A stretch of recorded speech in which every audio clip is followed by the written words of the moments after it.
Nursing படிக்க வந்திருக்கீங்க, school முடிச்சிட்டீங்க, ஸ்கூல் ஸ்டடீஸ் முடிச்சுட்டு இது வந்து உங்களுக்கு விருப்பப்பட்ட பாடம், நீங்கள் மற்றவங்களுக்கு சேவை செய்யணும் அப்படிங்கிறதுக்காகவே வேண்டி இந்த நர்சிங் கோர்ஸ் செலக்ட் பண்ணியிருக்கீங்க, அப்படி தானே? எதுக்காக நர்சிங் கோர்ஸ் செலக்ட் பண்ணீங்க?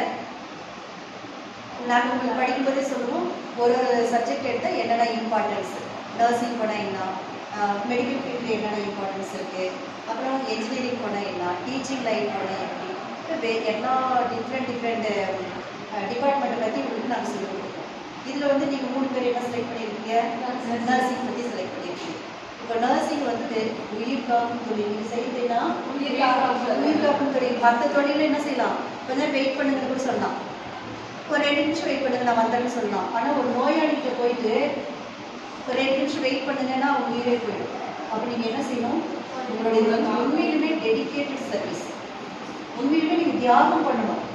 உங்களுடைய விருப்பு வெறுப்புலாம் விட்டுட்டு ஒரு பேஷண்ட்ஸை நம்ம உயிர் காப்பாற்றணும். ஒருவேளை பேஷண்ட்ஸ் உங்கள்கிட்ட வராங்க அப்படின்னா, நோயாளிகள் உங்கள்கிட்ட வராங்க அப்படின்னாலே, இந்த டாக்டர்ஸ்கிட்ட இந்த நர்சஸ்கிட்ட போனால் எனக்கு முழுமையான குணம் அடையும், எனக்கு நல்ல உடல்நலம் கிடைச்சிடும் அப்படிங்கிற ஒரு நம்பிக்கையோடு வருவாங்க. அப்படி வரும்பொழுது நீங்கள் என்ன செய்யணும், நீங்கள் கொடுக்குற ஆறுதலான பேச்சு, நீங்கள் பேசக்கூடிய அன்பான வார்த்தைகள், நீங்கள் சொல்லக்கூடிய என்கரேஜிங் வேர்ட்ஸ் வந்து அவங்களுக்கு லைஃப் கொடுக்கணும்.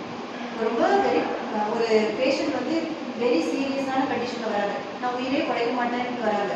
ஆனால் நீங்கள் என்ன செய்யணும், அவங்ககிட்ட நீங்கள் தைரியம் சொல்லணும். என்ன சொல்லுவீங்க, நீங்கள் என்ன சொல்லுவோம், என்ன சொல்லுவாங்க, அதெல்லாம் ஒன்றும் இல்லை, ஃபீல் பண்ணாதீங்க, நம்மளால முடியும், நீங்கள் நினச்சி பாருங்க அப்படின்னு சொல்லுவாங்க. Super, very good. அப்படி என்கரேஜ் பண்ணுவோம், வெரி குட். நம்மளே பயந்தா அவங்க இன்னும் பயப்படுவாங்க. ஸோ நம்ம கான்ஃபிடென்ட்டாக இருந்தால் அவங்களும் நம்மளை பார்த்து அவங்களே தைரியமாக இருக்காங்க, நம்மளும் கொஞ்சம் தைரியமாக இருக்காங்க, அவங்களும் ஃபீல் பண்ணுவாங்க. ஸோ அவங்க கிட்ட அன்பாக பேசணும், கொஞ்சம் தைரியமாக இருக்க, ஒன்றுமே இல்லை அப்படிலாம் சொல்லி பேசணும், தைரியமாக இன்னொன்று இருக்கிறோம். சூப்பர். அப்புறம் இன்னொன்று வந்து நீங்கள் படிக்கும் பொழுதே அது அப்படியே தெளிவாக தரவாக படிக்கணும். நீங்கள் ஸ்கூலில் படிக்கிற மாதிரி சில சமயத்தில் ஒரு கொஸ்டின் விட்டுட்டு போயிடுங்க, 2 கொஸ்டின் விட்டுட்டு போயிடுங்க அப்படிலாம் செய்யக்கூடாது. மெடிசனில் நீங்கள் படிக்கக்கூடியதை கரெக்டாக படிக்கணும். அப்போ தான் நீங்கள் என்ன செய்வீங்க, சரியான மெடிசனை சரியான நேரத்தில் சரியான பேஷண்ட்ஸும் கொடுக்க முடியும். நீங்கள் ஒரு மெடிசனை மாற்றி கொடுத்துட்டீங்க அப்படின்னா அதனால் ஏற்படக்கூடிய விளைவுகள் ரொம்ப அதிகமாகிடும். ஒரு சில சமயத்தில் பேஷண்ட்ஸ் உயிரே போயிடும். இல்லைங்களா, என் கையிலேருந்து நீங்கள் மெடிசனுக்காக நீங்கள் வந்திருக்கீங்க, மெடிக்கல் ஃபீல்டுக்கு வந்திருக்கீங்க அப்படின்னா, நீங்கள் ஸ்கூலில் எப்படி ரொம்ப கேர்ஃபுல்லாக படித்து எப்படி ஒழுக்கமுள்ள மாணவிகளா ரொம்ப ரெஸ்பான்சிபிள் சின்னனாக இருந்தீங்களோ அதே மாதிரி உங்களுடைய இந்த நர்சிங் தொழிலையும் நீங்கள் அப்படி செய்யணும்னு நான் ரொம்ப ஆசைப்படுறேன். இப்போ சொல்லி பார்க்கலாம், இப்போ ஒரு பேஷண்ட் வராங்க, ஒரு கேன்சர் பேஷண்ட்டே வராங்க, அந்த பேஷண்ட்டு உயிர் போகிற மாதிரி இருக்காரு, நீங்கள் என்ன மாதிரி ஆறுதல் சொல்லுவீங்க, என்ன மாதிரி அவங்கள ஹேண்டில் பண்ணுவீங்க? நான் ஃபஸ்ட்டு வந்து நீங்கள் பயப்படாதீங்க, பொறுமையாக இருங்க, கொஞ்ச நேரம் கடவுள் வந்து நம்ம கூட எப்பவுமே இருப்பார். நீங்கள் வந்து இப்போ நம்ம அடுத்த நாள் இன்னைக்கு நைட் உயிரோடு இருக்கணும்னா இல்லையா நம்மளுக்கு தெரியாது, இருந்தாலும் நம்ம சந்தோஷமாக இருக்கணும், நம்ம கூட இருக்கிறவங்க நமக்கு அந்த நோய் இருக்குன்ற இது தெரியாமல் அவங்களே பார்த்துக்கணும், நம்மளையும் நம்ம இதை வச்சுக்கணும். Very good, very good. சரி, இந்த மாதிரி அவங்களுக்கு ஆறுதல் சொல்லணும். நம்ம சொல்லக்கூடிய ஆறுதலே பாதி நோயை குணப்படுத்தணும். ஃபர்ஸ்ட் மனித அபிமானத்தோடு அவங்க கூட மனித நேயத்தோடு இருக்கணும். பணத்துக்காக செய்யக்கூடிய தொழில் இது கிடையாது, இது வந்து ஒரு சேவை கடவுளுக்காக. உண்மையுமே நெக்ஸ்ட் காட் நீங்கள் தான், கடவுளுக்கு அப்புறம் நீங்கள் தான். அவங்க வந்து கடவுள் மேலே நம்பிக்கை வச்சு கடைசியாக உங்கள் கையில் வந்துடுறாங்க. அப்போ நீங்கள் அவங்களுக்கு உயிர் கொடுக்கக்கூடிய ஒரு கடவுள் தெய்வங்களாக நீங்கள் இருக்கணும்னு ஆசைப்படுறேன்.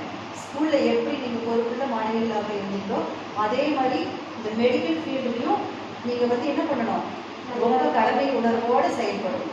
உயிரை தான் கொடுக்கணும், உயிரை கொடுக்கணும். மற்றவங்களுக்கு நம்ம என்ன செய்யணும், உயிரை கொடுக்கணும். இப்போ அந்த கேன்சர் பேஷண்ட் சில சமயத்தில் இப்போ ஃபார் எக்ஸாம்பிள் ரொம்ப அடிபட்டு காயம் வந்திருக்கும், சில நோயாளிகள் வரும்போது எல்லாம் புண்ணெல்லாம் ஆகி ரொம்ப பேட் ஸ்மெல்லாக வரும். அப்படிலாம் நீ எப்படி ஹேண்டில் பண்ணுறது சொல்லுமா? நீங்கள் வந்து பயப்படாதீங்க, நாங்கள் வந்து சரி உங்களுக்கு அந்த ஸ்மெல்லே உங்களால் தாங்கவே முடியல, அவ்வளோ பேட் ஸ்மெல் வருது, அவங்களோட மூச்சு காட்டவே இல்லை, அன்பாக செய்யும், அன்பாக செய்யும். அதுக்காக தான் உங்களுடைய தொழிலே இதுதான். இப்போ ஒரு டீச்சிங் அப்படின்னா ஒரு ஸ்டூடெண்ட்டு, ஒரு மாணவி மாணவன், ஒரு ஆசிரியர் அப்படி இருப்பாங்க, அவங்களுக்கு தெரியாத பாடம் சொல்லி கொடுப்பாங்க. ஆனால் நீங்கள் அதையும் ஒரு டீச்சிங் ஜாபை விட உங்களுடைய நர்சிங் ஜாப் வந்து அவ்வளோ இம்பார்ட்டண்டான ஜாப். அதை கடமை உணர்வோடு செய்யணும். படிக்கும்போதே நல்லா படிக்கணும், தரவாக படிக்கணும்.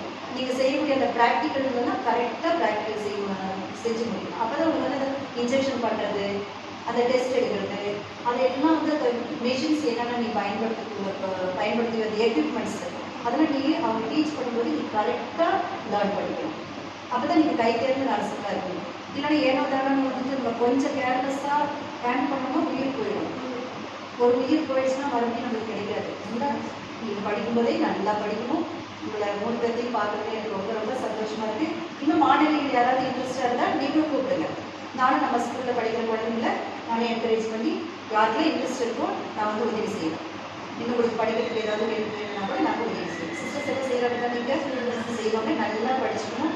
நீங்கள் போகிற ஹாஸ்பிட்டலில் எல்லா பேஷண்ட்ஸும் இவங்களை பார்த்து எனக்கு ரொம்ப சந்தோஷமாக இருக்குது, இவங்களை பார்த்து ரொம்ப சந்தோஷமாக இருக்குது அப்படின்ற அளவுக்கு மனித நேயத்தோட நேர்மையாக அன்போடு செய்யணும். உங்களை பார்க்குறது எனக்கு ரொம்ப சந்தோஷம். Wish you all the best. God bless you all. ஓகேவா? நல்லா படிங்க. God bless. நல்லா படிங்க. ஓகே? பேஷண்ட்ஸ்குள்ள அன்பாக இருங்க. கரெக்டான மெடிசன் கொடுங்க. கரெக்டான நேரத்தில் அவங்களுக்கு தேவையான மருத்துவ உதவிகளை செய்யும். நல்லா படிங்க. நல்லா படிங்க.